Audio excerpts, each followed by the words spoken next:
ह्या झाडावरून जे 5 नारळ पाडले होते आता आम्ही, तर ते आता आम्ही चाकूने कापणार आहे. सगळ्यांना नारळ पाणी प्यायचं आहे. सकाळपासून इथं कांदे लावायचं काम चालू आहे. तर आता जवळपास इथपर्यंत होत आले. तर आता साई रडतोय, त्यालाही नारळ पाणी प्यायचंय.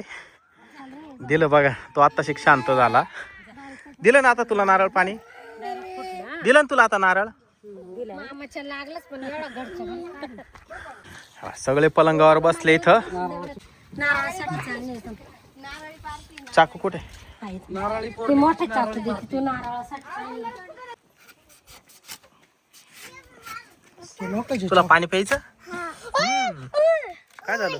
मधून काला कापलं? हो हो, हे नारळ तुझं आहे का? अच्छा, माऊलीने हे नारळ पडल्या पहिल्यांदा उचललं होतं म्हणून हे नारळ माऊलीच आहे.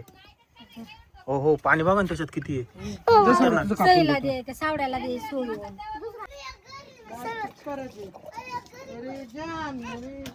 बघा एवढं पाणी निघालं बघा या नारळातून. एक ग्लास पुरा.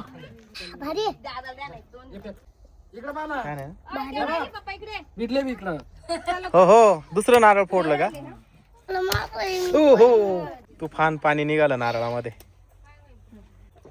हे आता हे माझं आहे. अजून काही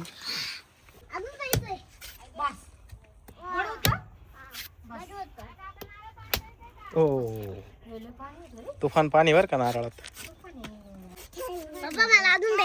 बर बर, वाव. कसं आहे? चांगलं आहे ना. छान आहे ना. तर मित्रांनो, अशा पद्धतीने आमची नारळाची पार्टी या ठिकाणी झाली. माऊली म्हणतोय अजून नारळ पाणी पाहिजे. अजून तिचं का बरं नाही?